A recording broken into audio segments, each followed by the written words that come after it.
What's up, everybody? Welcome to the Dukes of Plather. I'm Sam, that's Wick. We get together every week to talk about things that are bugging us as basically Generation Xers. We talk about anything from politics to pop culture. Just try to figure out and cope with the world as it's going on around us. It's a lot of fun. Glad everybody's here to join us. If you can, we have just recently got on Podbean. So please visit us on Podbean. We're also on Google.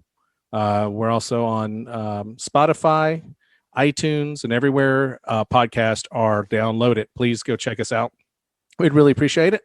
Please don't forget, the show is brought to you by Invictus Clinic in Woodstock, Georgia. They offer hope to patients with major depressive disorders, postpartum depression, bipolar depression, OCD, PTSD, and severe anxiety. Severe depression takes a huge toll on your everyday life, and ketamine therapy offers a chance to find hope again. Many patients have tried numerous oral medications, but they have found little to no relief, as well as difficult to tolerate side effects. Ketamine treatment is highly effective and safe. It's time for you to get off harmful medications, start living again. If you're in pain, get help from the Invictus Clinic in Woodstock, Georgia. For more information and find out if the treatment's right for you, give them a call, 770-850-1042. Wick, my man, how are you feeling today, sir? I'm damn decent, sir. How are you? Damn decent. I want to welcome everybody. Like I said, we're just two Generation Xers trying to make our way in the world. It's a very confusing time for everybody other than millennials because they seem to understand everything and the rest of us don't.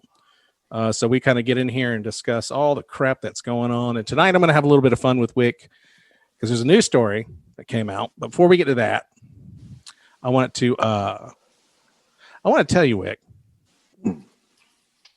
the greatest things happened to me. Oh, besides the birth of my children, meeting you, and meeting my wife, of course, not in that order. You want to know what it is? No. I can tell you're in suspense right now. You're just. I'm trying to shut down my computer. Oh, you got porn pop-ups. Yeah, it's embarrassing because oh god, I'm into weird stuff. There's apparently barbecue porn now that I'm into. Oh yeah. You're taking out people's grills. Yeah, dry dirty rub. grills. Dirty grills people don't clean. Dirty grills, dry rubs. Oh man, chicken from 5 years ago. You just lose it. Your eyes roll back in the back of your head. All right. I'm waiting with bated breath. Yeah, you lose some knee cartilage looking at some of the old grills. No, I got the TV Guide, man, for the first time in many years. The TV Guide still exists, and it has saved my life because we were talking a little bit about streaming last week, and I decided I'm going to order the TV Guide because I have this anxiety, like we were talking about in episode 1, where whenever I watch streaming and I go on Roku and I'm like, all right, what I'm going to watch, I kind of have this moment where I'm not sure what I'm going to watch. Like I just kind of go in a mini panic mode, where it's like, okay, if I don't want to watch this, I don't know what I'm going to watch. I don't know what I want to start. I'm going on Reddit saying, what's great shows to watch? What are you binging on? Roku right now, or Hulu, or, Netflix. And it's just like this overwhelming, like, unsurety of what I'm going to do and what I'm going to watch, which I take very seriously. And so the other day, I'm thinking about the TV Guide when we were younger, and we do a lot of reminiscing on this show. And I was like, I kind of want to get into, looking at the old TV Guide covers, Magnum PI, The Muppets, Moonlighting, A-Team, all that stuff. So I'm looking at them and all that. Like, man, it'd be great if they still had the TV Guide. I'll be damned. They do have the TV Guide, $20 for a year. And I thought, you know what? This is going to be well worth it. I'm going to get this TV Guide. I'm going to see what's in it. I'm going to go ahead and do a year subscription. So I get the year subscription. And it finally comes this week. Comes all in one, like, for the entire year. It's 2 weeks in advance. It's 2 weeks. So 2 weeks at a time. Wick, I cannot express to people how amazing this thing is, because I'm going through day by day, and it has a list of all the movies that are going to be on that night. A little sidebar. Here's all the movies that are going to be on tonight. Here is all the new shows that are premiering tonight. Here's all the reruns that are. And that's streaming? No. This is broadcast TV. But I mean, if you're streaming, okay, and I've decided the one thing I want to throw in here, I've decided I'm going to cut the cord. I'm going to try to exclusively use Roku for my entertainment. But, with that comes, you still have regular TV. I have Peacock channel, which is NBC. I've got the CBS channel, which is all the stuff on CBS. I've got NBC, CBS, and all that stuff. So I'm still capable of watching real live TV. So, and Hulu I also have. So like Hulu's awesome. I don't know if do you have Hulu, Wick? Yeah. Okay. Hulu's amazing because it's almost like a DVR. They almost have every show. I would say between Peacock and Hulu, you've almost got everything covered as far as television.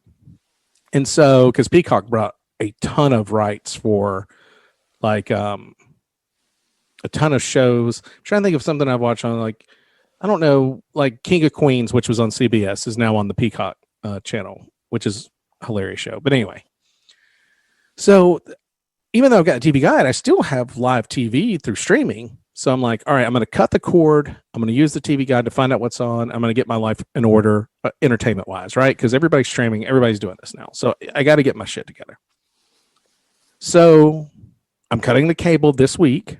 We're gonna talk about how that goes in a couple of weeks, whether or not we're starving, entertainment starving. And it's gonna go Lord of the Flies real quick. Right. Before you know it, nobody has any clothes on, and we've already like burned the couch in the fireplace. So I get this TV Guide, man, and like I said, week to week, everything on. They still have the grid, but what I love about it, and they're not paying us anything. This is not an ad. I'm being completely honest with you guys. It's great because there's a 2-page spread for each day of the week for the next 2 weeks that tells me, these are the premieres, everything's come out. There's like a Bee Gees biopic that's coming on. I think HBO's doing about the Bee Gees, which I actually love. And I'm like, this is great. Like I'm telling my wife, this is unbelievable because now I can organize everything that comes. I watched that. The Bee Gees. Yeah. Yeah, I love the Bee Gees. I really do. Like, I don't care what anybody says. I love them. I used to hide that. Now I'm not. I'm coming out of the Bee Gees closet. Bee Gees and ABBA. Yeah, of course. Bee Gees are brilliant, man. And so I encourage anyone who is a big TV watcher who, like me, has no real life, that this is going to be your Bible. Okay? This is the TV Bible. They still make it. Like I said, it's really cheap, $20 for the year. That might have been 2 years. I don't remember, but it's not as small as it used to. That kind of bummed me out. I really want it like a Reader's Digest size TV Guide, but it's bigger. It's bigger. It's like between a magazine and a small, like what it used to be, and a full like magazine size. It's kind of in between. So average. It's your average magazine length. I preferred it when it was smaller. Yeah, but it's more handy because you're not, because your focus is on the TV and you're. Yeah.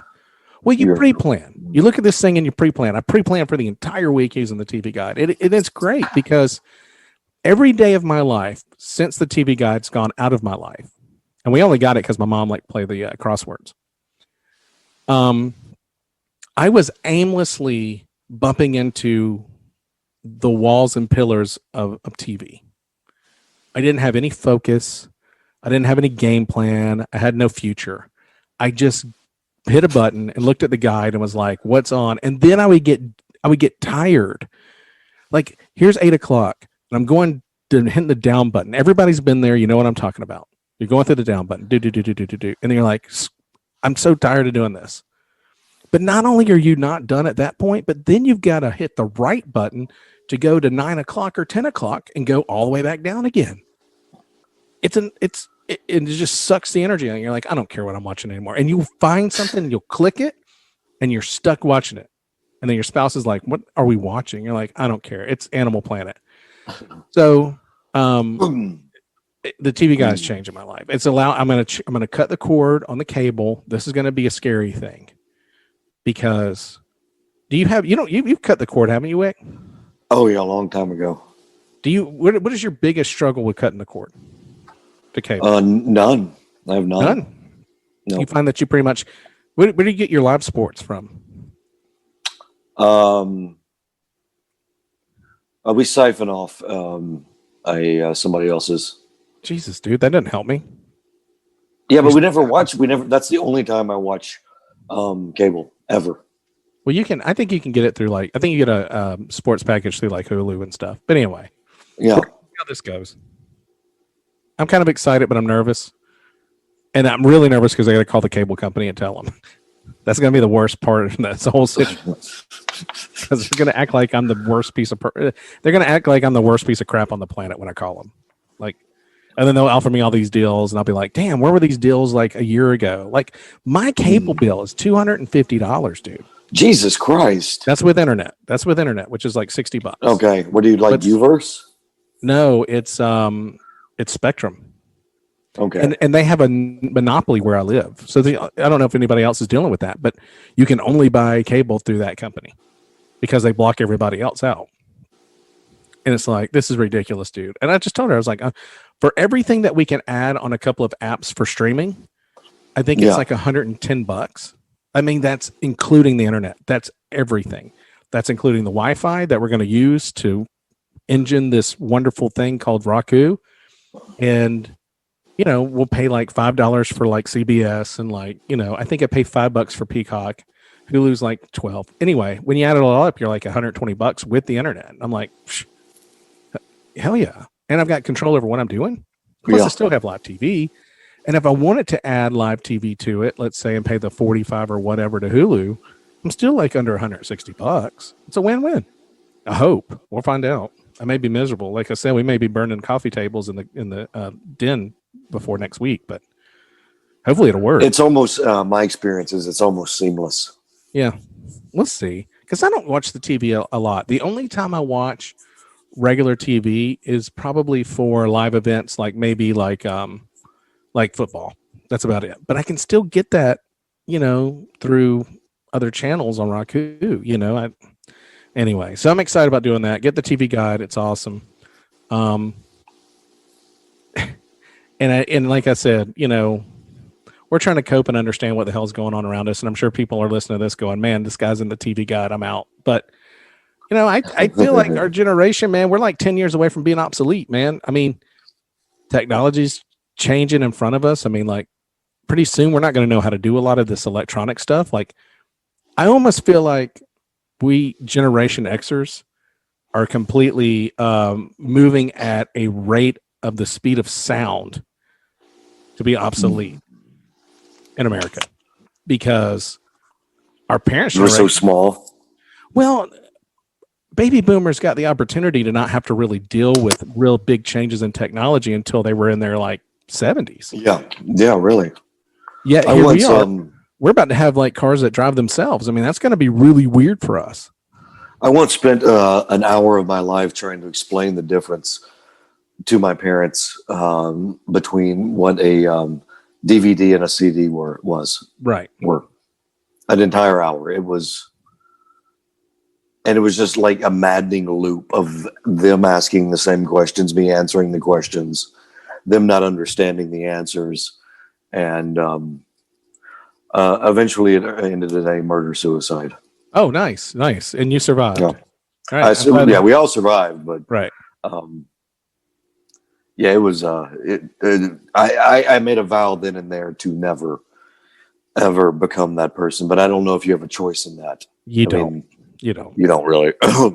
My father called me one time saying that he had erased the email, and I said, "Oh, we just go in the delete box, Yeah, and just go in the trash. Pull it out."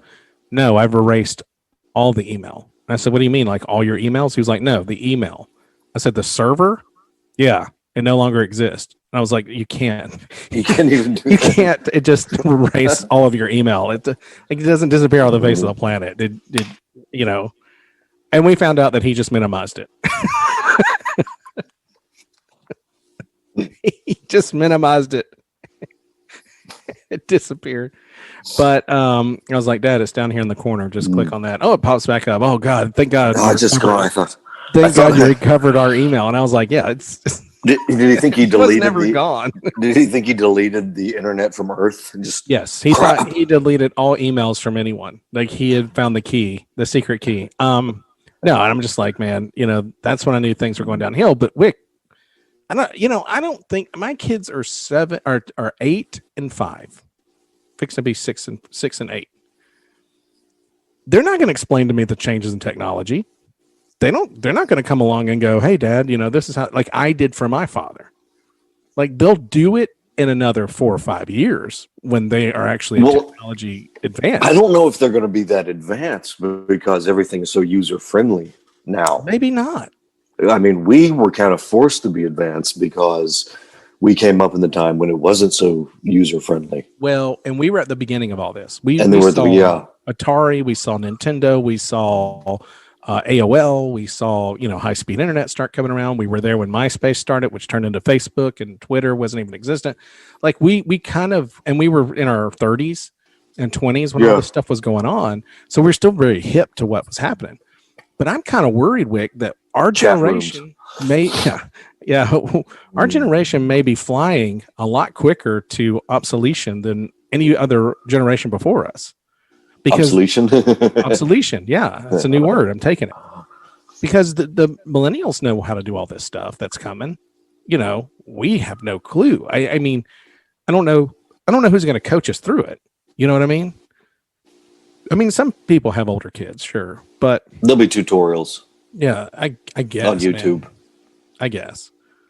Maybe that's what we should start doing right now is filming tutorials for Generation Xers as we move forward into this black forest of technology. But shouldn't we already know? Like, aren't we inventing this shit? Like we should. Yeah, but we don't. You know what I mean? Like I can't. Like Facebook changed their layout. Did you do your update on your Facebook? No, it's automatic. Okay, they did the layout, and I'm like, I don't even know how to find our show page anymore. Like, I felt like my dad. Hold on, I have to. Mine's the same. Oh, mine updated. Now it's got like a night vision and white vision. I don't know that that's necessary, but whatever. I can turn it black or white. Oh yeah. All that stuff. But now like everything's moved. I'm like, I don't know where. And then like you go and you're like, you don't know how to do something.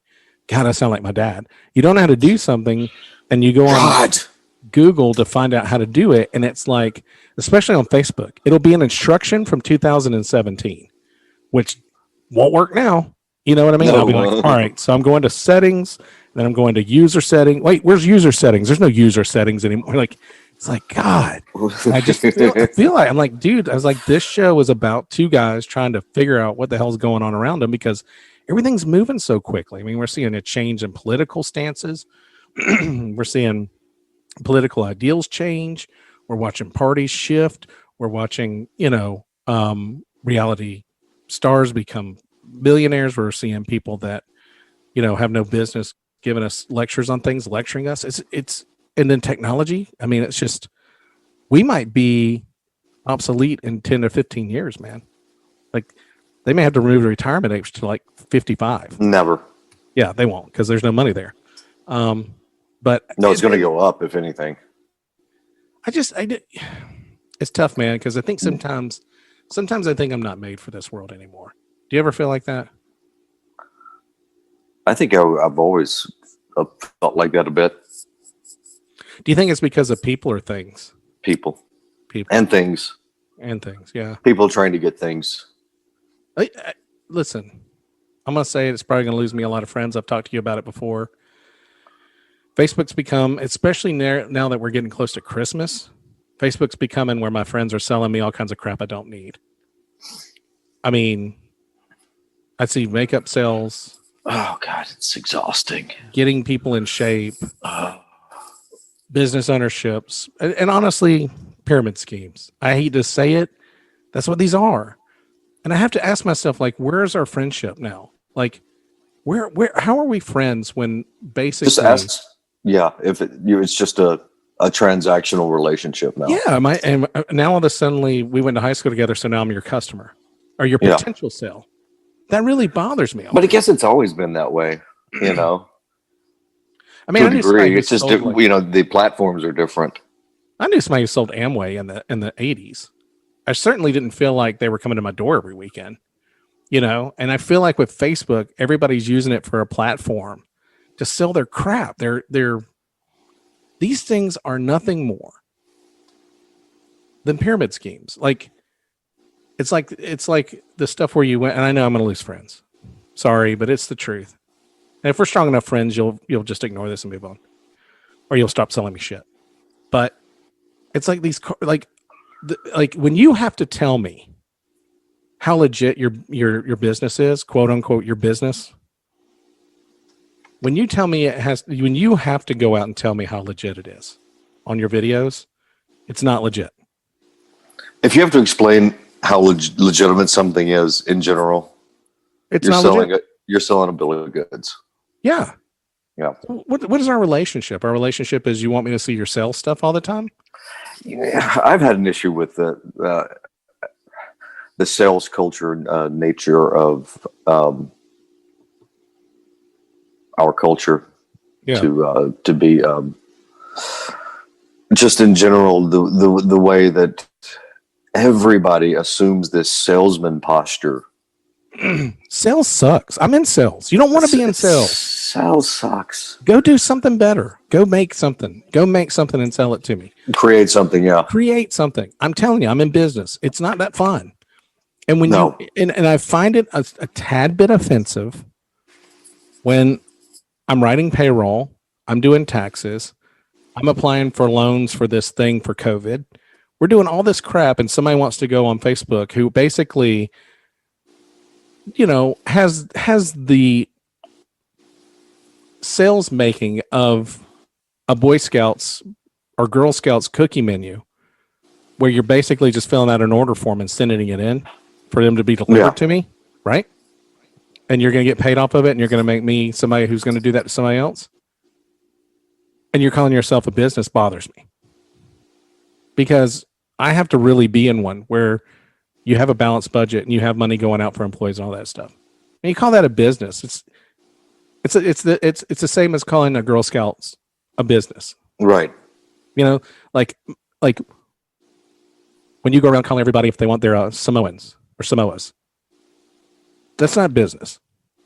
That's just asking friends to be obligated to do something for you because you know each other. And then you write it down on your little list, order 5 boxes of, the peanut butter delights or whatever, and I'm going to send them in. They're going to be delivered to your door. There's no difference in what you're doing that. You know what I mean? And it's not a legit business. And when you go on Facebook and you tell me it's a legit business, I take offense to it. Because it's not. And you're annoying the hell out of everybody. Now, I have friends that pitch. It's a pitch. Yeah. And then I have friends that did it and gave it up, and God bless them. Thank you so much. You know who you are. Thank you. But there are people who don't give it up, and they do it every year at Christmas. I mean, there are people that are sitting there telling me in a video that they're paying their mortgage, they're paying their car notes, they're paying their kids' private tuitions with money that they make from a fucking pyramid scheme where they sell products that come in a packet that are supposed to make all your... And it's their second job. It's their second job. Yeah. And you know what they do? Yeah. They do real jobs. But this is what pays for all that. You're so full of it. So if I can give you some advice, Facebookers, stop selling people your crap. Once you do it, nobody's buying it, give it up at that point and go somewhere else and start doing it. Go walk around your neighborhood and sell it. Yeah. Set up a stand in front of Home Depot. Do you want to feel better? Do your joints hurt? Do you want to lose some weight? Or here's some cosmetic. People, listen, before all this happened, there was Mary Kay. And God bless those Mary Kay people that actually went out and busted their ass to sell some cosmetics. Now you guys just put up a fucking video and say, hey, buy some cosmetics. And it annoys me. It just really Tupperware too. Tupperware in the day. Tupperware parties. Tupperware. You remember those? But people said, hey, look, I'm having a Tupperware party. And if you want to buy Tupperware, which was a big deal, we had... Is there anything more lame, a more lame phrase than Tupperware party? I don't know. But, people made money back then on that stuff. Yeah. But they went out and they made the effort to gather up people and to have it come together. This crap is just getting on a video on Facebook and trying to sell me on your pyramid scheme. I'm not interested. And I want to be your friend. Like, don't get me wrong. I want to be your friend and I'm interested in your family. You know, I want to know that your kids are going to college. Everybody's healthy. You know, I want to know what you're barbecuing. Wick wants to see your grill. He's into barbecue porn. Yeah, I mean, let's do that. it's a thing. Let me get to know you. I don't want to be your customer. Does that make sense? And so I just think that I'm just not even made for this world anymore. I think it's just really tough in this world to live. If things like this frustrate you. Yeah, and especially in a culture that's so sales based. Plus, what does it say economically? That I mean, we probably have more supply than demand. Clearly, if there's this much sales force in the world, Yeah. and how can you sustain economically, You know what? They don't. and I for see how people- long? Yeah. There are a few. I have a few friends that will continue to do this garbage every year over and over again, and convince themselves that it is legitimately what's making their lives go around. I don't know how, because I know that they have legitimate, good-paying jobs. But my God, I think it. I think it's the allure of believing that you're a business person. That's what I think it is. That's what I think it is. And until you have to go and get, an equity loan on a building you own or pay rent, it's really hard for me to give you the legitimate business thumbs up. That's all. That's all. Or you know what? Here's another great idea. Do what other businesses do on Facebook. Create a Facebook business page and ask people to go there if they're interested. I don't need this on our personal relationship. We have bonded a friendship through knowing you or not knowing you. Maybe we met through some weird, Facebook page. But I don't need you to sell that to me on your personal page to my personal page. Just create a business page for yourself and say, look, I'm selling this. It's been really great for me. Here's some of the advantages. Go to this page and see it. But no, I get a 10-minute video on my wall about you selling me crap I don't want. What's our relationship? And I just think it's hard for me to have. I think it's hard for me to live in this world like that. I don't even like giving my name at the Starbucks drive-through. You know what I mean? Like I struggle. It's like, oh, hello, my name is Keith. What's your name? I don't want to tell you. I don't. How are you doing? Chick-fil-A does that. We don't need. I don't Are need you to be on that level? I don't want to be on that level. I just want to order. Can I just buy my stuff? Yeah, I just want to order a skinny mocha latte, iced with 2 Splenda, sugar-free, vanilla. That's all. You don't need to know me. Is that your drink? That is my drink. Try it. Say that again. Say that again. Skinny. It's a skinny iced mocha latte. That says non-fat iced mocha. That's right. Okay, the mocha is offsetting 2 Splendas. Yeah, because when you say skinny, they're just going to give you sugar-free vanilla pumps. Mm-hmm. 4 pumps, sugar-free vanilla. And fat-free milk. Fat-free milk. Almond milk. Almond milk. And do you get this every day? No. Oh, God, no. It's a treat. Twice a week. Yeah. Because those things are like $3 or $4, man. Yeah. Like it's pretty wild.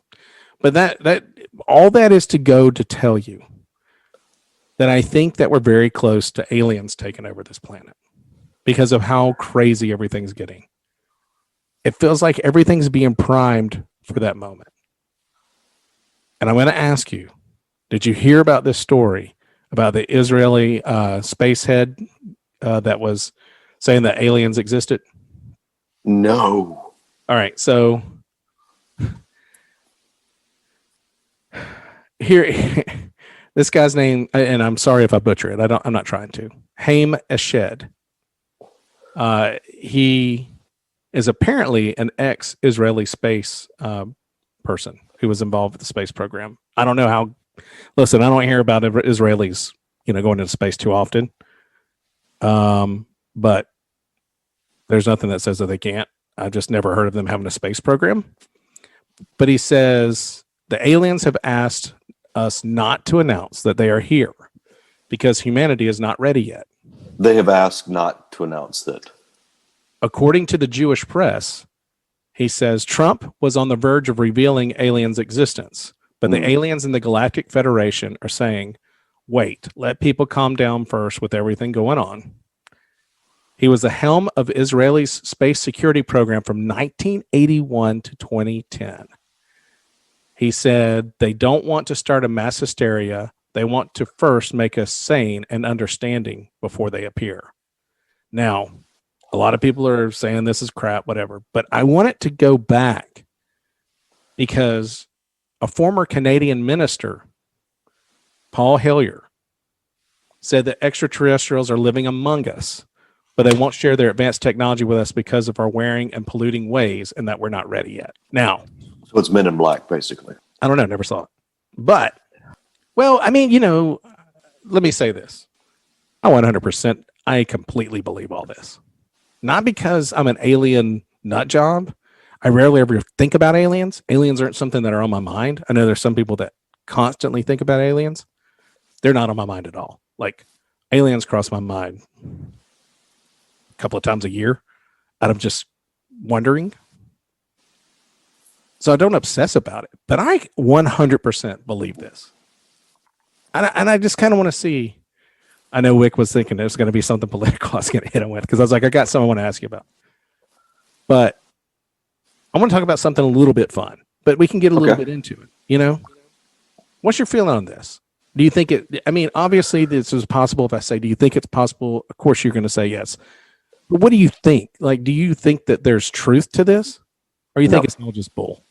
It's all baloney. But why? But why do you think it's baloney? Because there's no evidence.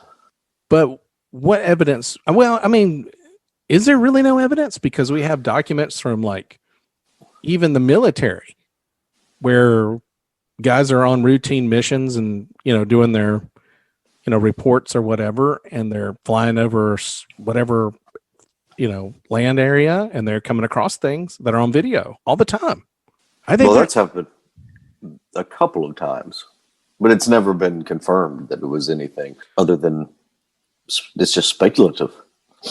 But it's hard for me to believe that we are. I think there are aliens. We're not the only presence in the universe.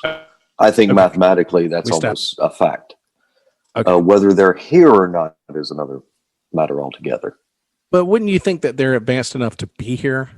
Well, I've always wanted to. Well, if they got here, they would have to be advanced, far more advanced than we are. Yeah, because they would have to come from a different galaxy. That whose planet was far enough from their sun to foster life, and then to be able to build a spacecraft and sustain life long enough to come here. So by definition, they would have to be far more advanced than we are. Now, I had a podcast many, many moons ago. They did a lot of interviews.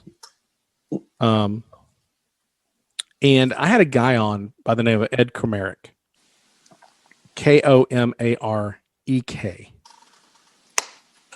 And he wrote a book called UFOs, Exopolitics and the New World Disorder. And it's a useful book if you believe that multiple species of aliens have and are interacting with us now. He defines exopolitics, exopolitics, as politics of the universe. He states exopolitics is about extraterrestrial races and civilizations and how these infinite spacefaring creatures and cultures interact among themselves. I like that. Interact among themselves and with us. It's difficult to think that we haven't gained some technology from maybe something beyond us. But his thing was when I did the interview with him was that there was specifically two different types of race of aliens. There were grays and there were whites. Now, this is not a racial thing before everybody gets upset. Don't leave comments about it. I didn't say it. He said it. Of course, the whites are good. In the sensitive time that we're in right now. The whites are good, and they do live among us. He says that they're basically they look like Nordic people. They're very tall, blonde, pale skinned, and he says they're actually beautiful people. and they're um, I don't remember where he said they were from, but there's also Greys, and Greys are So typically they're basically Swedes. they're Sweden, they're Swedish people, yeah. That would make sense. And the Greys are evil, okay, and those are the ones that are actually doing testing and taking people in their bed at night and all this other stuff, and Right. like what was it? The Third Kind. What was the movie? Something the Third Kind. Encounters. Close Encounters of the Third Kind. Close Encounters of the Third Kind. Yeah, that kind of crap. Where people are getting abducted and tested. And unexplainable events that happen, like livestock and stuff like that. Right. So they're trying to collect data. I guess they're the Nazis of the space world, right? But the idea that he had through interviews with people who were in government, according to Ed Kermerick, who was very intelligent when I spoke with him. And I might put a link to that if I still have it. Anyway, was that basically they want to share, they have the technology to get here. They want to share with us the technology to get there. But they basically feel that we're not ready because of our inability to have a peaceful world and to not be on the same page. I'm sure with everything going on, they really have backed off the last couple of months. But anyway, I don't even watch sci-fi shows. I'm not a guy who knows Star Wars. I mean, I watched it. I'm not going to lie. I couldn't tell you who's really who. Like, don't mistake this conversation as, I don't know, either of us being just sci-fi freaks who, talk about aliens and are part of alien conspiracy groups and all. That's not who I am, and I don't believe, Wick, that's really who you are. No. Okay. But I think it's interesting that somebody who has some type of power to know these things is expressing that aliens are living among us and they're ready to talk to us whenever we're ready to kind of calm down and be normal. I don't think that that's a far stretch to what's really going on. And I find it amazing that you would sit there and say, I don't think that would be possible. Because I do think that there's plenty of evidence out there. We see people all the time getting kidnapped and tested. Well, they claim they have, but I mean, we also have a lot of evidence of mental illness. Sure, we got evidence, empirical evidence, but you don't think that anybody that ever has said that they've been abducted has actually been abducted? No, because why did it suddenly stop? It was a trend. I think people still say they're abducted. And you believe them just on the face of it? No, I don't. But I was reading something that I was going to make a topic on one of our shows once before about sleep paralysis, about how people have these horrible, moments where they're sleeping. Right. It feels like something's on top of them or something's happening or they're seeing creatures. And they say that when it happens to you, and it has happened to me before, I didn't have hallucinations. I've definitely had sleep paralysis. Have you? No. You never had it? No. It's extremely terrifying. You I want to have it. Yeah. Well, my experience was nothing like an alien experience. I just, on a simple side of things, like there are times in my life where I've been in a deep sleep and woken up and my body hasn't. And there's probably 5 to 7 seconds of not being able to move your body. Nothing's ever happened as far as I know. I mean, maybe that is the abduction. I don't know. I don't think I've been abducted, by the way. But there are people that say that they have this problem on a regular routine basis. Now, this is not a routine thing for me. It doesn't happen often. It's happened a couple of times in my life. But there are people that will say this happens on a routine basis where they're sleeping and they recognize that there's a presence in the room. And suddenly they wake up, but they can't move. And they see creatures in the room. They see shadows. They see movement. And they feel pressure. They feel held down. They feel like a great weight is on them. I'm not to say that some of these people couldn't be abducted in their very own beds. I don't think it's a strange thing to consider. You don't think it's a strange thing to consider that aliens enter your home, abduct you from your bed, take you out of your home into an unidentified flying object and conduct experiments? Maybe not take me into their. I want to clarify again. I'm using myself as an I don't,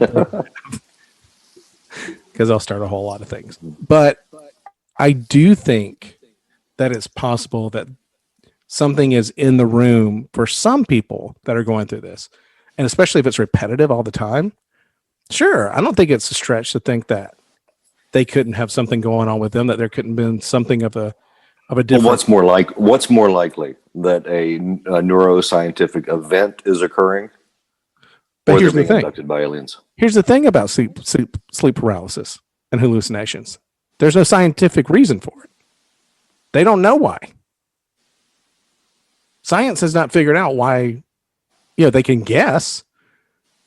They have some theories as to why this is happening to people, but they don't have any concrete evidence of why it's happening to people. That's because, but science doesn't end. It's a continuing, expanding process.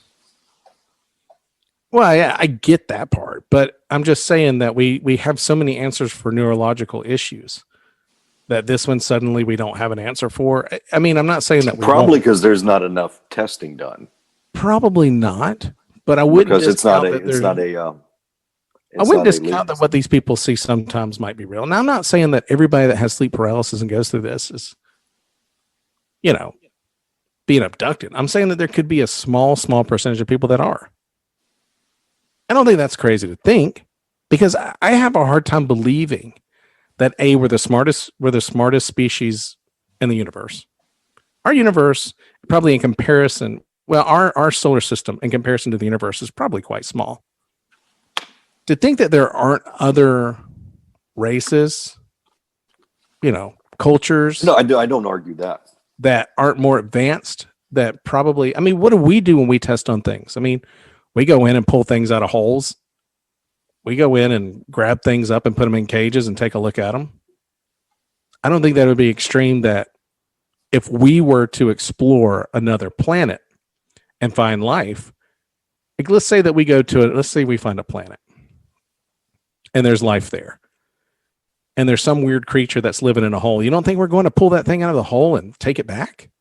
Or to study it for a little bit before we release it? Of course. I don't think it's anything different. Even if it's living in a condo? Sure. Sure.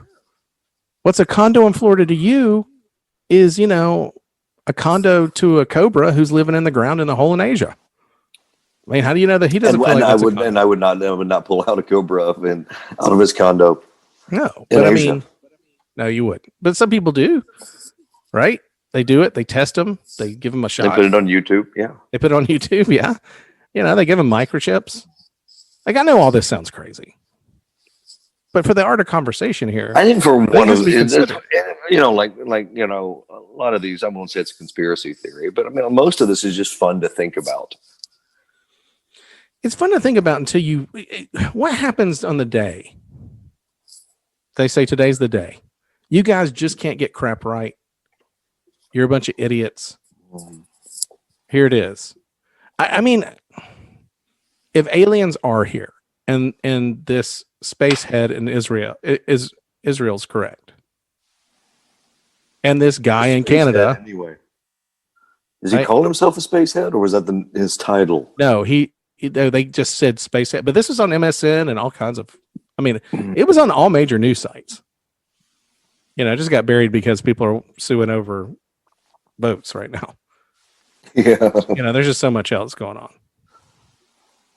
But let me throw this at you though, and you're a non-Trumper. We're not here to do politics tonight. We'll do them at some point because they're inevitable. But I kind of told somebody the other day, I said, you know what? Everybody laughed about this Space Force thing, right? Everybody was like, the Space Force, Trump Space Force, is so dumb. What an idiot. What a moron. And I didn't vote for Trump. I didn't vote for Biden. But I thought it was kind of silly too. And then I thought, wait a minute. What if he knows something we don't know? What if there is something there that he knows? I'm not going to trust his judgment. I get that. But of all the people on earth, he ranks probably in the bottom 3% of people whose judgment I would trust. Okay. But for him to say, we're going to have a Space Force, for people to volunteer for this, for people to put money into it, there has to be other people that believe in the same thing too. Right? There has to be other people within the government that says, yeah, this is a great idea. Let's put it together. You know, I mean, you can't just create the Space Force all on his own and put funding into it. There has to be people that are making this happen. So there are other people in the government that are saying, yeah, this is legit. So if we take our personal feelings out of it, and a president says, I'm going to create a Space Force, you may laugh about that, but I kind of look at it differently and I say, why? Is there a reason we got to have a Space Force? And when you hear this stuff from the Israeli, space head, you hear this from a former Canadian minister, and there are other, I'm sure I can find them. I'll have to go look because I didn't know if I'd go this much in detail. But if there are people that are out there that are saying this is happening within their governments, how are we to just say, well, that's not legit? What if it's a little bit deeper? What if Trump does have that information, or a president? Let's just say that's a lot of what ifs on the face of no evidence. But I still think that there is plenty of evidence to support that there's other life, and there's definitely enough evidence to support that there's something mysterious that has happened to theorize to other people, including military personnel. Theorize there's other life, but there's no material evidence. I'll go one step further. We'll do a checkmate. What if the people that are in control? Now, there are people, listen, we would be foolish to say that there aren't tons of stories out there of people who have come across these situations where they've been what they believe to be a UFO crash or whatever. They call it the authorities. I mean, sheriffs. There was an interview with the sheriff in, I can't remember, Arizona, that was called out to a crash. He's like, dude, I saw the bodies. Next thing you know, the government's there cleaning it all up. And they come out and they tell their stories. Then people like you call them crazy. Right? Because most people are not going to want to believe it. What if these people are telling the truth? And then you have... But then why do they never have photographs? Why do they never have any material evidence? I don't think at the time with that particular story, they even had like a camera around. Like, I don't think it was a camera thing, but I would think that by the time something like happens, you've already got government people on the scene. Like, I think there are people that are, and if this is happening, you have people that are in control that can sweep this under the rug quick. I mean, we see it with everything. I mean, we see it with people and politicians. They sweep things under the rug. It's rule number one of conspiracy theories. Two people can't keep a secret. Yeah. It's human nature. It is definitely a conspiracy theory. But I think we're discrediting a major news story. And it seems like every time something like this kind of comes out, it kind of gets buried. Like, a lot of people will report on it, like on this particular one. And then all of a sudden, there's other big events that kind of just bury it. I mean, you're pretty news savvy. You're a news savvy fella. And here I am telling you about this. You're like, I don't know anything about it, but it was on every major. I'm not that news savvy. I read the headlines. That's it. But I don't think it's beyond the realm of possibility. You're telling me it's beyond the realm of possibility. No, I didn't. You're saying you don't believe in any of it. Right. That doesn't make it beyond the realm of possibility. Yeah. I don't know. I mean, I feel like all this could be legit. And I just wonder, do you feel like it could be legit, or do you want it to be legit? I don't want it to be legit. Because life would be a lot less boring if it were true. I kind of look at the miniseries V. Some of you guys will remember it. Yeah. Experience. You want to live in a miniseries. That's the truth of the matter. Well, my experience with aliens on TV as a young child were lizard Because we're- people who ate rats. So because we are bored pattern seeking mammals. no, now listen. We can okay. So we can. You're exactly right on that end. When I think people think about like zombie apocalypse stuff, Right. like I think there's some addiction to the apocalypse where people think, and we can tie this into the alien thing, I guess. Okay, so I think there are people that are addicted to the end of the world and how to survive. Like this whole Walking Dead thing that kind of died out, but it still kind of happens. I mean, we're still seeing zombie movies and apocalyptic survivalist movies, always pop up in survivalist shows, all this stuff. a different iteration. Right. I mean, we kind of see it with the election. With you have certain people that going off the grid. I bought a tent and a machete. Right. Yeah. And be careful what you ask for. You may think that that's what you want. It's not really what you want. I don't know. I think aliens honestly challenge a lot of things for us. And maybe not in a good way. I think it challenges religion, which I've always said, I am a religious person. Okay.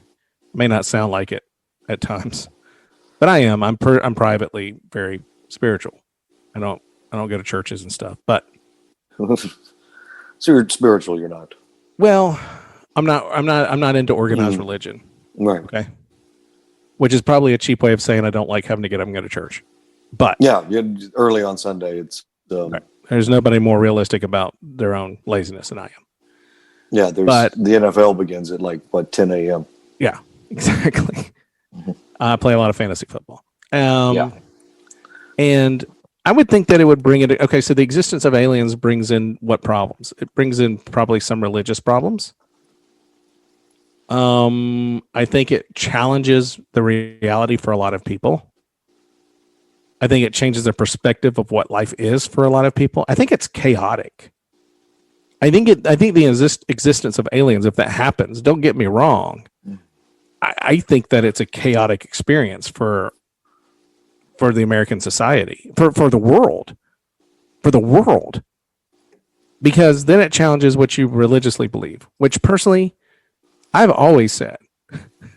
Now I sound like a conspiracy theorist or an alien nut. I've always said I'm open to the idea that God's an alien. Why not? Why not? It doesn't always have to be something that would actually make more sense. Yeah, I mean, God could be an alien. That's good for me. I mean, for me to believe that we're not the only people in the galaxy or universe, and then for me to think that God only would look like me, pretty silly. So God could be alien. I mean, what we could have been created. Who knows? Maybe the human race was created as an experiment for alien races or alien race or advanced alien people. We're living in a giant petri dish. We absolutely could be for alien scientists. Yeah, and they're like, we're going to see what happens, and then they were kind of hoping we would do a lot better than we're doing, and now they're like, man, I'm not even going to walk out there and tell you it's our responsibility. Like, that could be why aliens are hiding. Maybe they created the Earth and the human race and the solar system and everything like that. And they're like, dude, if we go out there and tell people we created all this, they're going to hate us because this is basically our fault. No, I think it would be the opposite. I think it would give people a lot more security in their lives. Well, I don't know. I think so.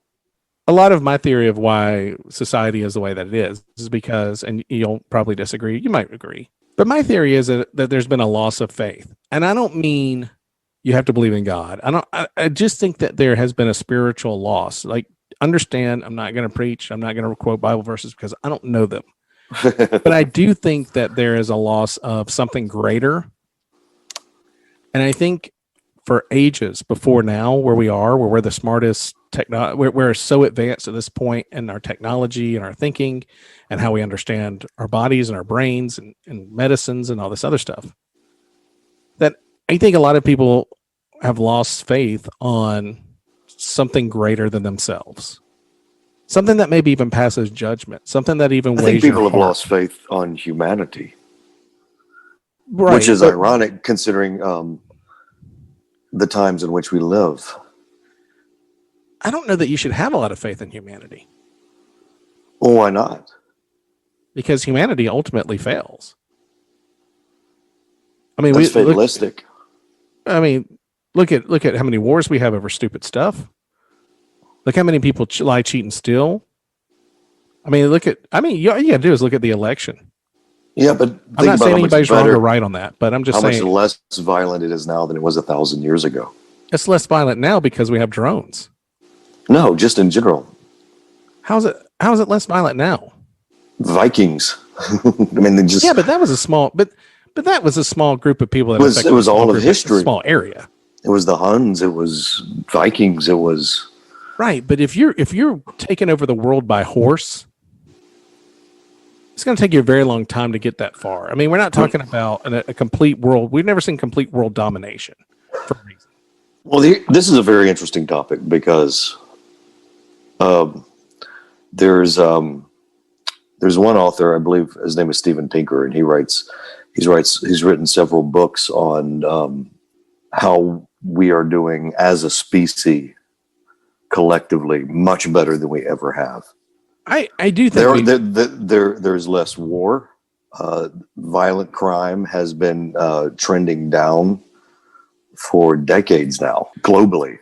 But is that the measure? I mean, think of the measuring stick. Think of 1943. Or over half the planet was at war. Okay, and I don't think that we're away from that yet. I think that that's still a possibility. It's always a possibility, right? But I mean, think there was less than 20 years. It was about 22 decades between the First Great War and the Second Great War, and now we're almost we're 75 years removed from the end of World War II, and we have had nothing on the scale of that war since, not even close. But I think wars are fought differently now than they used to be. They are fought differently now, but even think of Vietnam, think of Korea, even as opposed, or Iraq or Afghanistan as opposed to World War II. I get it. I just think that we fight differently, and I think people are. I think people are more advanced in how they're horrible people. Like I think the horribleness their salesmen of the world has advanced. Mm-hmm. I don't think always going. I think that's always going to be there because of our survival instinct. Right, but the thing is that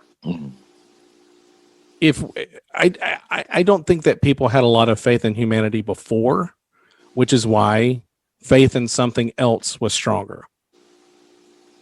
Because life was insufferable when most religions were born. Right. But I think that because of death was all around you all the time. Right.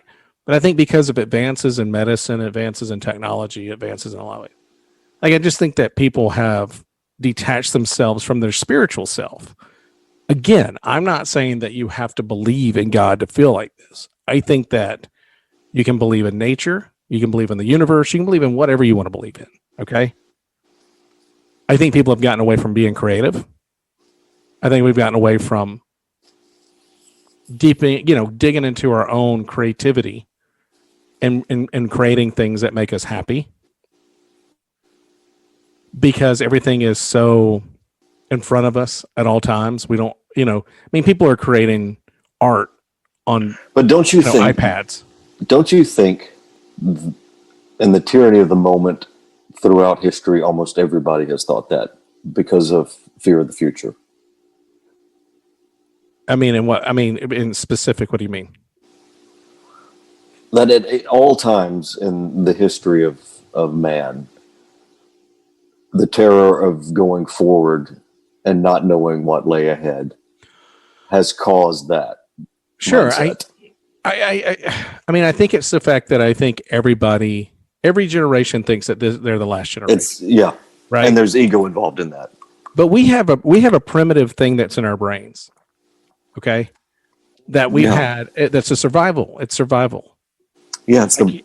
I can't remember what exactly it's called, and I'll post that on the description. Not the amygdala? No. But it's the idea that the worst outcome is the most likely outcome of all things. So when we were cavemen, or even before then, whenever we first developed, we eat a berry, that berry made us sick or killed our buddy.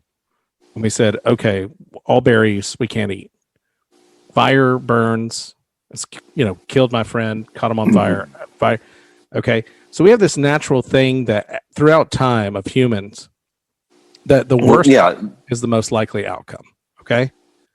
Well, yeah, that is the amygdala. That's the fear reflex. I don't know. It doesn't sound like what I read, but you 100% might be on it. There's a theory, and I can't think of the theory, but it's the idea that everything is at its worst all the time because we're programmed that way for survival. Because if we think that everything is great, then we basically take our eye off the prize. Right. And that's why I think we're at a really great point, with health, despite the COVID thing. I mean, 11 months later, we've got a vaccine. Like, to get out of survival mode all the time. Right. But the idea is that everything's always the worst. And I think that we're dealing with that now, even though it's not. All indications are that we're living in the greatest time in American history. As far as we're living in the greatest time to ever be alive. Right. Ever. Not entertainment wise, but yeah. Maybe not culture. I mean, the Renaissance may have been, a cultural explosion, but there was no antibiotics. Right. Antibiotics, since the introduction of antibiotics, I guess almost a century ago, the average lifespan of a human being on planet Earth was 35 years. We have now expanded that to over 70. We have doubled the lifespan in 100 years. That's astonishing that human beings can do that. And now with the Human Genome Project. I think that people I think every generation thinks this is the end, right? Because it's what we're programmed to believe, that death and the end will end with us. A lot of it's ego too, that life can't go on without us. Without me. I'm so damn important. But it's like, put it in a football term for guys. Like it's this idea like, okay, Peyton Manning, he didn't break his neck, but he hurt his neck, right? Right, yeah. When he was with the Colts. Most people at that time would have told you he'll never come back. He'll never play. He'll never play. He'll never play. Right. Then he comes back and he ends up winning a Super Bowl with the Denver Broncos. Yeah. Even though he didn't have much to do with that Super Bowl. Even though he didn't, but he still did it. He still had to throw some passes. He still played throughout the year. And he was very good throughout the year that he played with Denver. Very good.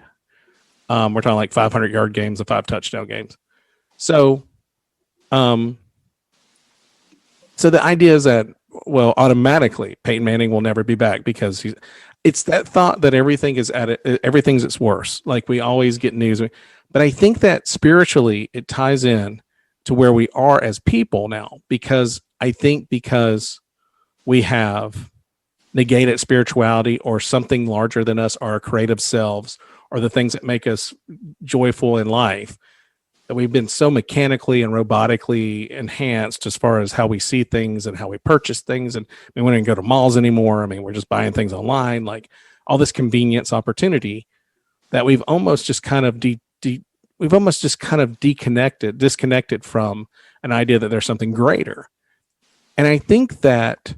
Oh, you're suggesting like we're living entirely in the material world. Yes. Yeah. Almost entirely. And I think that if you bring along this idea that aliens were to come out and say, look, we're here, we exist, I think it would challenge religion even further. They'd probably be here to sell us something. If they do come here, it's going to be a pyramid scheme. That's right. It's going to be a pyramid scheme. They've got this great thing, pink drink, that we're going to get. It's going to change our lives. So nutrition. They're going to pitch us nutrition shakes. Right. Lose 20 pounds in 2 days. They're all going to be life coaches. They're already here. You're right. That's right. That's the other thing too, is all these people that are life coaches. I don't need a what? What? I don't need it. But I just think that we're so disconnected that I don't know. I think you're already challenged with spirituality and your connection to nature. Let me say that your connection to nature, what's around you. A lot of people say that is what spirituality is. It doesn't, like I said, it doesn't have to be God in any specific. That's not what we're doing on this show. But I'm just saying, I think we lost our spiritual connect to the things around us. And I don't know. I think aliens revealing themselves probably probably changes so many things, man, in a negative way. Maybe I think people that would be ultra religious too would probably question their religion. Oh, they would just do a 180, like immediately. Yeah, I mean, they would probably say it's Antichrist, Yeah, well, it would begin with that, and could be. I'm not judging anybody. I'm just saying, hey, so basically what I'm getting to on this long rant we went on is no, I actually don't think that revealing aliens to be real would be anywhere near beneficial. In fact, I think it would be chaotic. I think it would be mayhem. I think it would be nuts, because I think everything people thought that they knew completely changes overnight, right? Like, imagine waking up like we see in the movies. Imagine waking up and having these huge spaceships over major cities all over the world. Like we see it. I think that's how B started. Well, we've seen it in movies. We've seen it in movies before. You just want it to happen. You are here for the entertainment value, like I am. And right now, it's at an all-time high. It's at and but we need a boost. But I mean, like, it's, if the Space Force is needed to be created, and the governments know something, and these heads of governments are saying that aliens are here, and people are writing books about people are writing books after interviewing people in the government about, galactic politics and how things work galactically with politically. I mean, that changes everything if that comes out to be true, right? I mean, it can't not change everything you think. Like, if that happens, what's the first, like, how do you think that you feel? Let me put it to you this way. Aliens reveal themselves. We're here, we're here to help you. We're here to give you technology beyond your imagination. Which, honestly, when I look at a fax machine, I know I'm dating myself. When I look at the fax machine, when I look at internet, when I look at how an AC thermostat works, when I look at like fuses, when I look at all these things, and I'm confused at how they work, how somebody could even think about a fax machine, Wick. Like, how does somebody make that work? Like, just off the top of their head. I mean, how does somebody make a telephone work off the top of their head?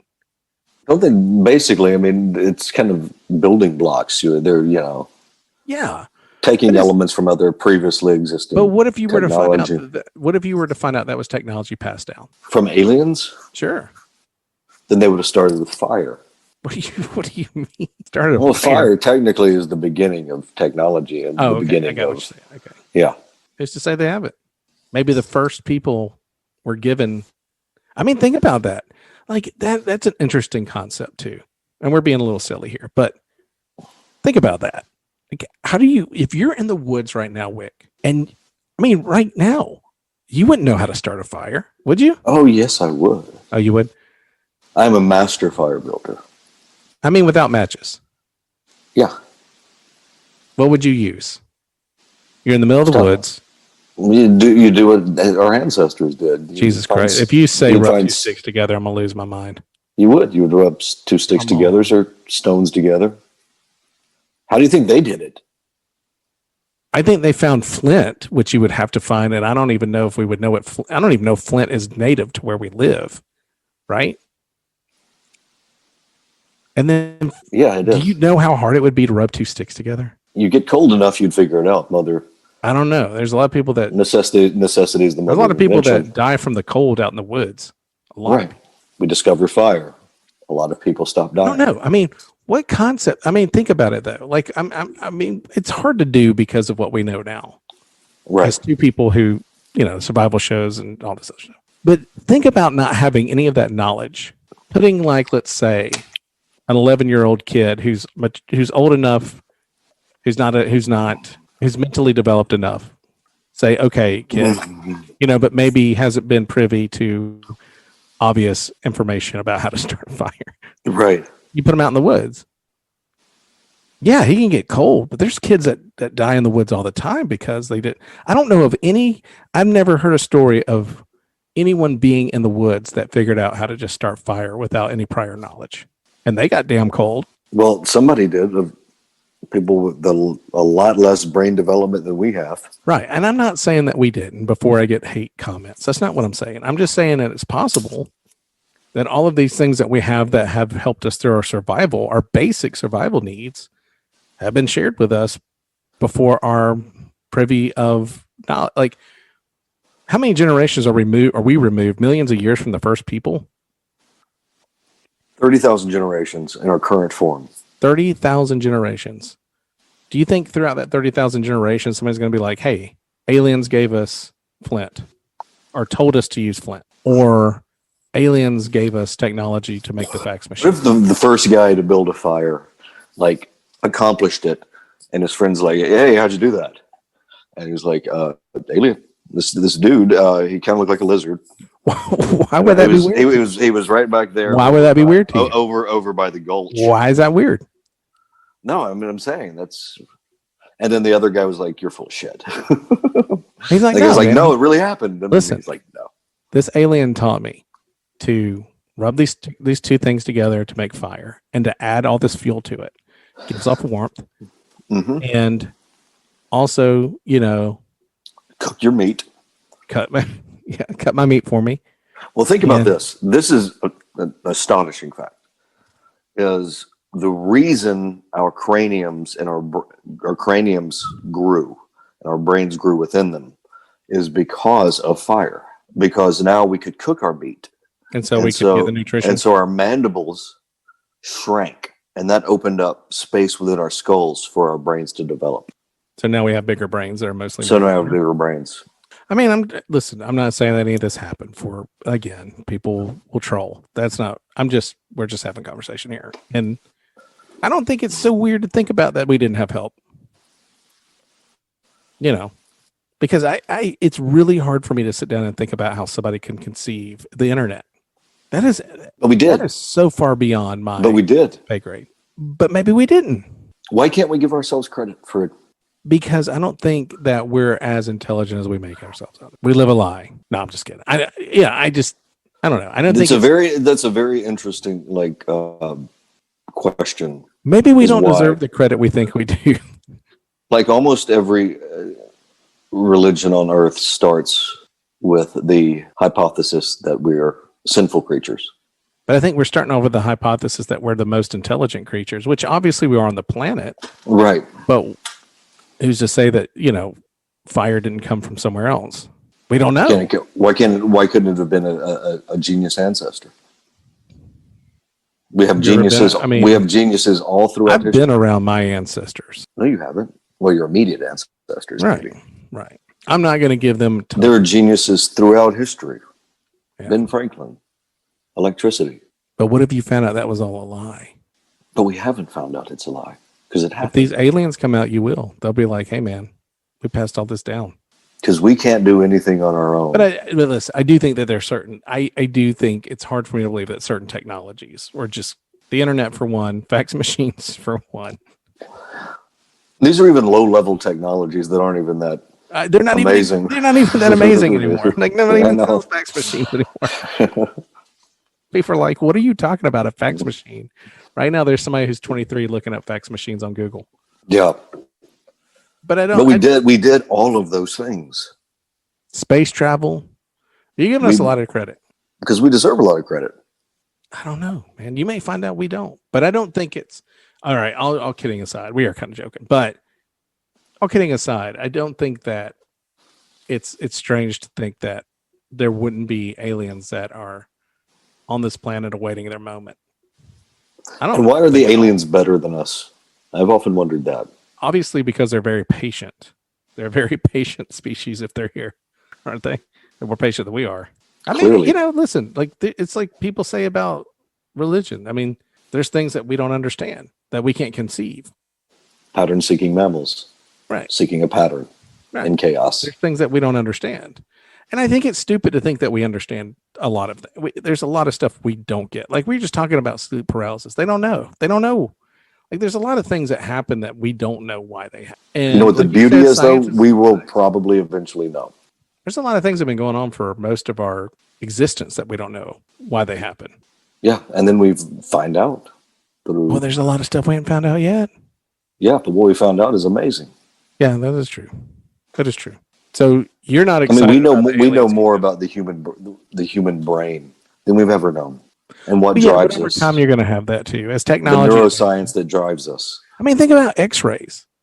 The reason you want a new phone and you got to have new technology and you got to have a new car, and what salesmen thrive upon is the DNA in the back of your skull right here that is implanted there that was in your ancestors who had to go out and find a richer food source. So they were suspended in a state of want so they could survive.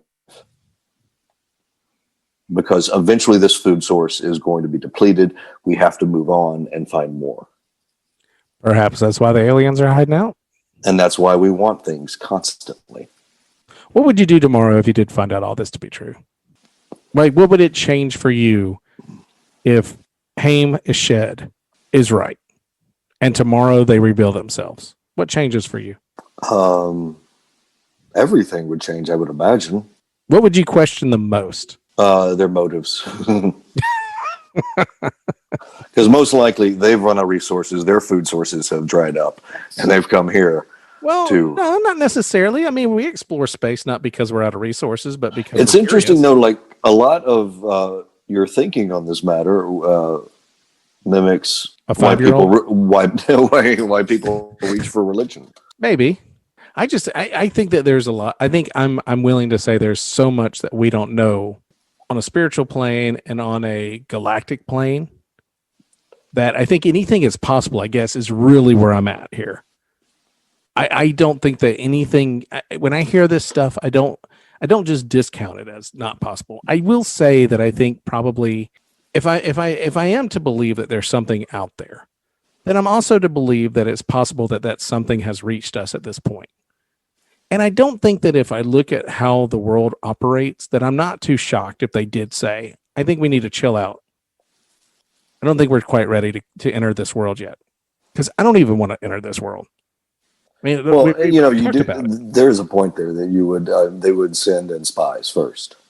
Which is what they do. That's why all these cows are mutilated and stuff, man. Yeah. No, I'm just kidding. But and in this book that Ed Comeric has written, that's basically what they've done. They've come in and they've met with presidents and they have met with ambassadors and prime ministers, and they would be on a reconnaissance mission. They give the sales pitch, right? This is what we're here to do. Basically everybody in the universe. Consider this. Everybody that we've been in touch with, and we can fly 500 billion years in so many days. Our technology is that advanced. Everybody is more technically advanced than this world. Earth is the least advanced than everybody else. And we see how you guys operate on your own planet, which is nuts. We've seen your Cold War, your World War I, your World War II. We've seen all this stuff. We've seen the terrorism. We've seen the way you act over politics. We've seen the way you guys act over television, my God. We've seen your news. We've seen all this stuff. You're just not ready to be advanced yet, but we need to get you advanced because something's coming that's much greater than you can think. I don't blame them for saying, this is assuming all this really is going on. I don't blame them for saying they're not ready. It could be that we're just not technologically advanced in comparison to the I'm doing my quotes, exopolitics, like in Ed Comeric's book.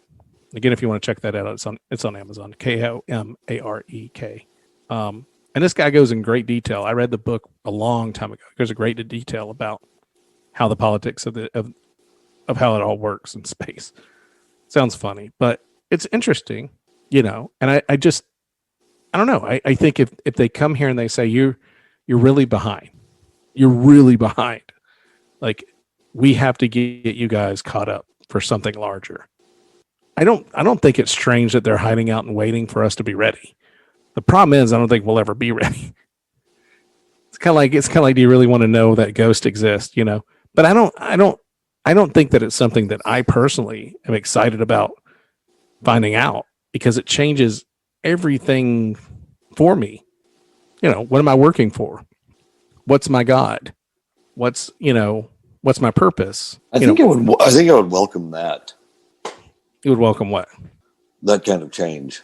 Yeah, but you're not. I don't take you as somebody who's overly spiritual yourself. I mean, I think you are, but I don't think you're overly. Like this spiritual identity and political identity is how people thrive right now. That's how they survive, whether it's good or bad. And to have this happen would turn all that into a tailspin. Well, things are going to happen anyway. But not on this level. I mean, you talk about a whole nother species from another. Yeah, I mean, if they are universe. in fact here and they see what we've done with COVID, they're like, "Oh Jesus, they're not ready at all." Right. And I mean, maybe that's what they're saying. They're going, "Hey, you guys are pretty stupid." I mean, I don't think it's weird to look at us in a microscope and say, "My God, you guys, the things that you care about, the things that you're invested in, especially America, the things that you're invested in, you care about." I mean, you're so. It's like I said it's like people not understanding how God can forgive a murderer and all that. And they always say, well, this is a thing that you would never, you can't comprehend. And I think that's kind of maybe in this scenario, if this were to be true, that aliens are saying you can't comprehend all of this. You can't deal with it. You can't handle the truth. And they might have a point there. I mean, right. People denied. I mean, and that's what we're talking about. I think you give people too much credit. I think if aliens were revealed, I'm saying as a species we're incredible in our accomplishment. Okay. That doesn't mean like half the people that have ever lived or. All kidding aside, I agree. Or just I do agree with you. Useless because we have to have opposite opinions on certain things to make things interesting. Right. But I mean, I get. We should do a show about just two guys agreeing with each other. I agree with everything. Oh, absolutely. But I don't know, man. I just tend to think that if I was an alien species that came here, I'd be like, yeah, these dudes are not ready. And according to this book and what these people are saying that are in the government, you guys, we're not ready. Also, if that the spacehead in Israel there is indeed correct, his life is in jeopardy because he just blew the lid off of the best kept secret in human history.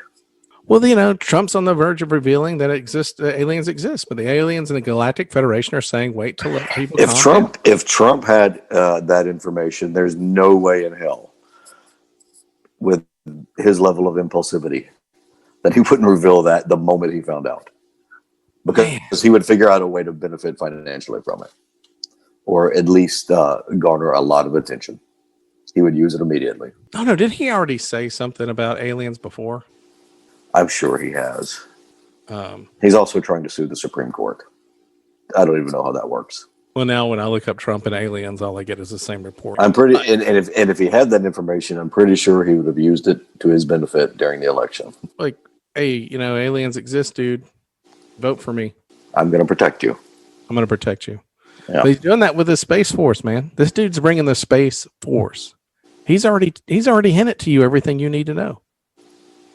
I am funding a galactic force to be in space, to fight foreign enemies. He's already told you, dude.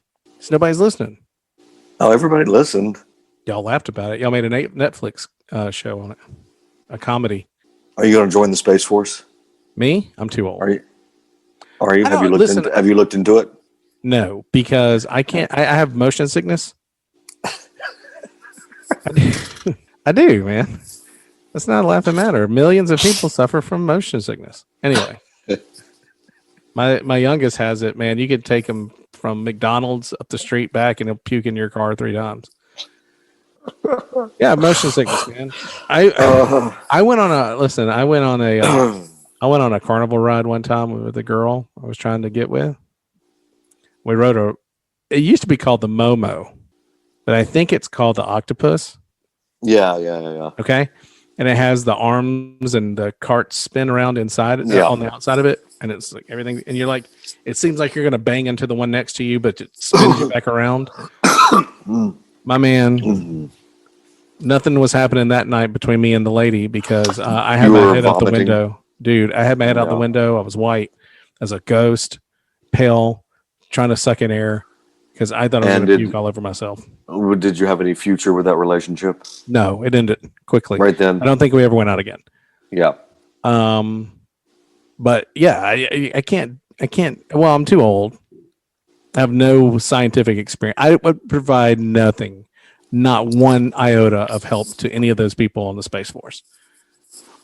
But I also don't want to I'm weird about. I can't go on rides. If a roller coaster goes upside down, I won't ride it. Really? Yeah. You won't ride the motion sickness, dude. Yeah. I can't get on that and ride it, man. I'll be puking. Do you ride the Goliath? It doesn't go upside down. I'm sure I did. Yeah. Okay. Yeah, heights really freak me out, but it's kind of a thrilling freak out. Like I kind of get off on my fear of heights. Like I'll actually look over the edge of something and be like, I used to be terrified of roller coasters. Now I'm like on the front car. Yeah.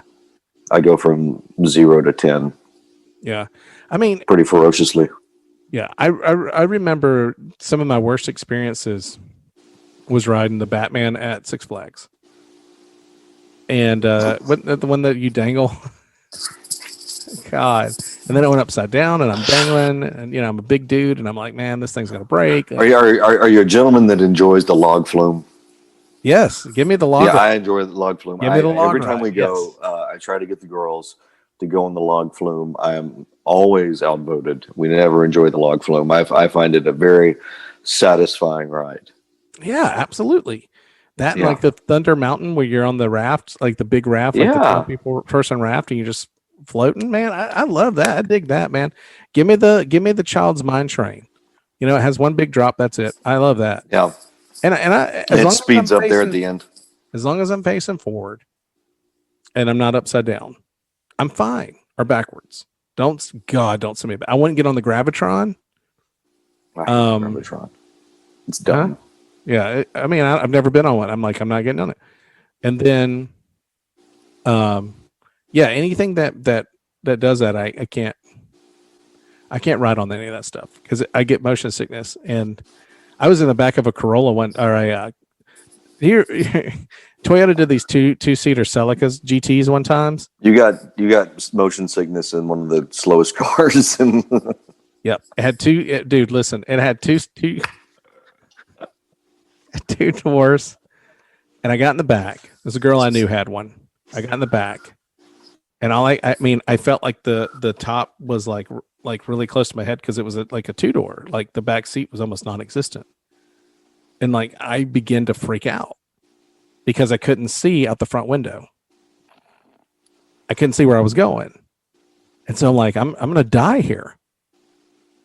I almost had a panic attack, which is weird for me because I'm really laid back. But I didn't reveal that to anyone.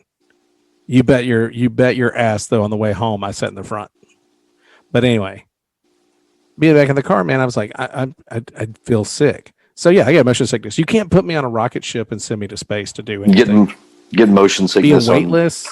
Playing Flight Simulator. I have no desire to be like zero gravity weightless. Like no desire. I don't think I would do well with that. So no, you won't see me on the Space Force. But I think it's interesting. I think Trump's already answered your question. He's already told you that it's real. Yeah, and I just blindly trust what he tells me. Oh, you shouldn't blindly trust it, but what are you gonna? But I mean, okay, so he said a lot of things. But, hold on, but what if Biden doesn't dismantle this? What if Space Force is still Space Force? 5 years from now, then are you going to think differently about it? Well, isn't Space Force a lot of it's about defense against other nations? It's kind of like Reagan's Star Wars. Like fighting wars in space? Like the defense shield, the missile shield back in the are they late going to 80s. shoot a missile into the space and then the missile's going to come down from space? And shouldn't we already have no, we can Star track Wars them defense from systems? satellites. We can track them from satellites, though. Did the Star Wars defense system even ever work? I don't think it ever got up. I don't think it did. No. They did say that we got the technology for lasers and stuff from it. Like there's a lot of technology that came from the Star Wars program that we use even today. And I'm not privy enough to national security to know, but a lot of this stuff is done because the way the reason the Soviet Union fell is, they were spending too much of their GDP on national defense. And that was a big, and we played a huge part in that by lying about how much we had. And they just kept building and building and building, and they couldn't sustain themselves economically. Right. So they didn't have a strong economy anyway. Space Force could be another illusion like that. Who knows? Way to mess with Putin? Yeah. Maybe. Putin. Maybe. But, listen, I'm all in. I think it's happening. I think aliens are here. I think it would be silly to think that they're not.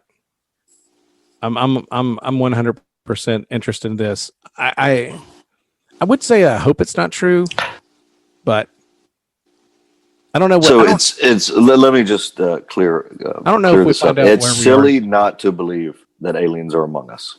I don't understand your phrasing. I'm repeating what you said. All right, repeat it again. It's silly to believe that aliens are not among us. I'm going to go with a yeah. What is correct? Yeah. And Jeopardy would be, Sam's theory on I would assert that it's sillier to believe that they are. Okay, that's fine. Listen, it's America. You can do whatever you want to do. I just think you're wrong. I think you're Listen, wrong. if you think aliens exist and you think that they're an advanced culture, right, species, to think that they haven't gotten here by this point, I think they have. And why would we be? Why are we so egotistical to believe we're their final destination? Because I think that they are. When we realize that we're so far behind. When in the grand scope of the universe, human beings, all the human beings that ever existed, hardly even mathematically register. We've never done anything in the universe. Than what's on this planet. Like we've never. I mean, other than explore our immediate space area, we really aren't that advanced as far as space goes. But what if other races and species around us are that advanced? Of course, they're going to visit and be like, "What's wrong with you?" And what if they're not? What if they're not here? What if they're not that advanced? Why do they have to be advanced? Well, then we're wasting our time on this. Yeah. I mean, everybody's wasted their time. What if we're the aliens that are eventually going to go out to other planets and infiltrate their world and bring them the Holy Grail? I don't think we'll ever get the answers. I don't think we'll get there without help. Because you're talking billions of years away. A lot of they say that they have this like Earth planet that they found that's like 50 billion years away. Yeah. I mean, we're not. I don't think we're now imagine without help how sophisticated a species has to be to even discover that planet.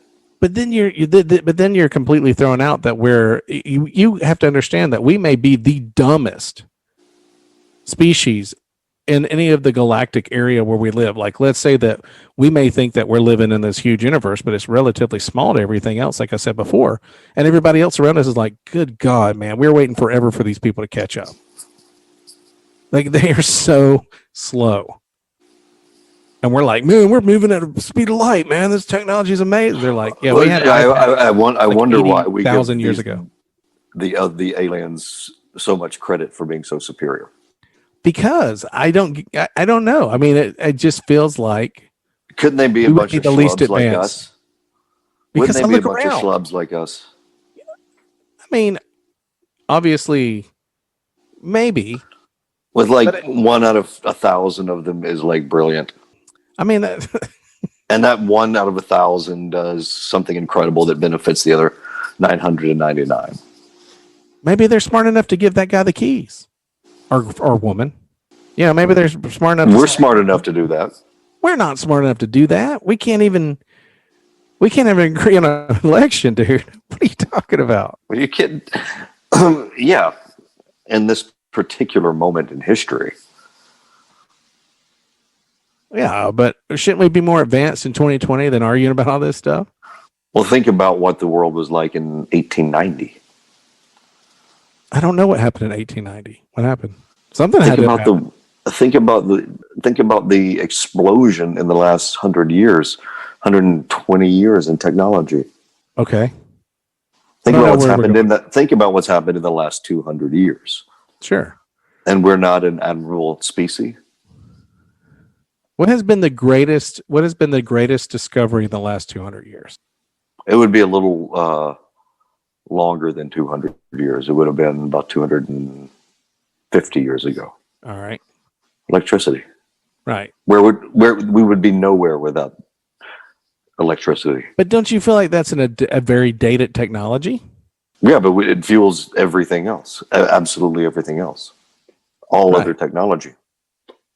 But if that's your biggest advancement, to think that planetarily, galactically, whatever the word is, that being your greatest you suppose all of these things and give aliens credit for technology that we don't even know they have. Right, but you're proposing that electricity is the greatest thing that ever happened in the last 250 years, but look at where we are with electricity at this point. We're still at the same spot we probably were. Look what we built look at what we built with electricity.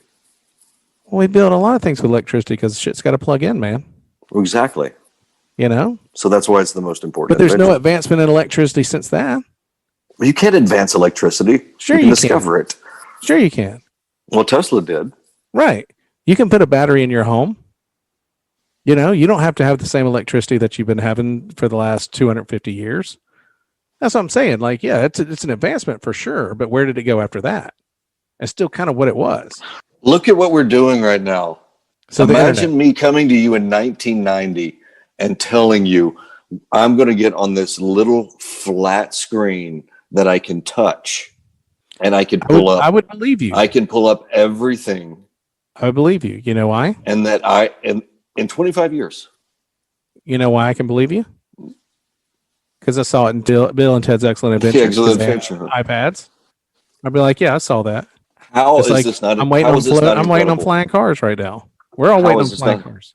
It's like the Louis C.K. joke about flying, that people complain about flying. Sure. They're like, oh, God, I had to wait on the tarmac for 45 minutes. You're in a tube that goes 20,000 feet in the air. And then he's like, and then what happened? Did you participate in the miracle of human flight? Right. You're in a chair in the sky. Right. Yeah. But we're not incredible. I think to wrap this up. I think it's an incredible thing to think about. And of course, everything here, our opinions expressed are just those for entertainment purposes. But although I do believe it. I do believe that I think there's a strong possibility. I got to be real careful now that I'm wrapping this thing up. I think there's a really strong possibility that aliens are here on this planet awaiting the right time to introduce themselves. Now, what their goal is, what their purpose is, I don't know. But I think there's a strong possibility. You know who else believe that? L. Ron Hubbard.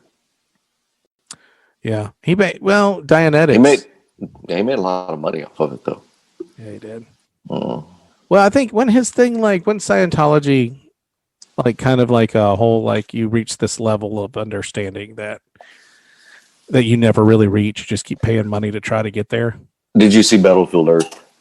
No. Yeah, that's what they believe. Oh, really? Battlefield Earth is Scientology? Yeah.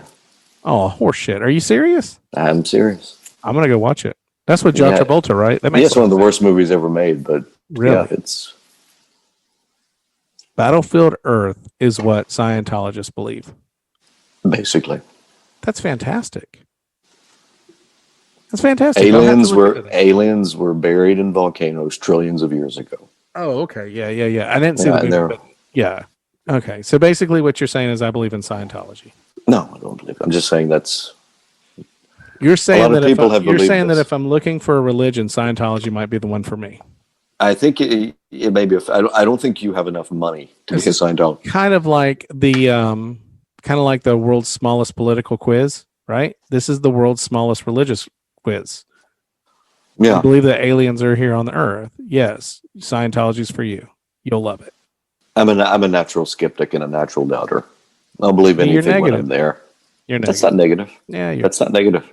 No, there's an old saying: skeptics are the real optimists. Wick is the party pooper. I'm trying to bring some fun to this. Like, hey, aliens probably exist, and you're just like, nope, it won't happen. And we'll see who wins in the end. But when they come out, No, man, we don't cry to probably me. won't because we'll be dead. We probably will be dead. What's going on around us? This was an actual news story. It did come out, and it was everywhere. Look it up for yourself. It's an interesting read. Um, I want to be a space head. there are people that dedicate their lives to aliens. I mean, they dedicate their lives to. There's also people that dedicate their lives to dressing up as Klingons. And they have their own language too. They study the language. I think that's weird. It's a really, we should spend an episode talking about that. We should find a because it's kind of it's a new phenomenon. If anybody knows somebody that is into this, cosplay, look us up because we would love to interview a Klingon fanatic or anything that anything. Anybody, if you're into any of it. If you've seen anything tonight, it's that I'll virtually believe anything that anybody tells me. So. On the face of no evidence. Right. I don't need any of it. If it sounds good, it is good. I'm all in. See, this is why I don't believe in the jury trial system. Well, it's all. Listen, this has also got me in trouble in my life because I'll pretty much go anywhere with anyone. I mean, the fact that I wasn't kidnapped in the 80s is amazing because I probably was an easy target.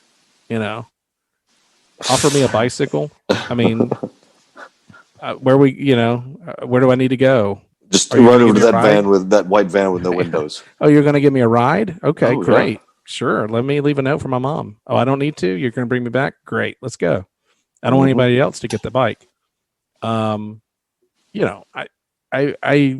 don't have a problem giving credence to anything that sounds like a fun thing to believe.